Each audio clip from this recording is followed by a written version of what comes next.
Happy Wednesday. இன்றைக்கி பச்சைப்பயிரை வச்சு ஒரு கடையல் ரெசிபி தான் பார்க்க போகிறோம்.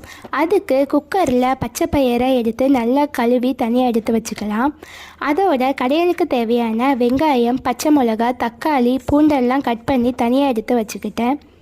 பச்சைப்பயிரோட நம்ம கட் பண்ணி வச்சுருந்த 5 பல்லு பூண்டு, 2 பச்சை மிளகாய், 1 வெங்காயம், 2 தக்காளி சேர்த்து அதோட மஞ்சள் தூள் 1/2 ஸ்பூன், சாம்பார் பவுடர் 1 ஸ்பூன், தேவையான அளவு தண்ணி அப்புறம் உப்பும் சேர்த்துட்டு க்ளோஸ் பண்ணி விசில் வச்சிடலாம்.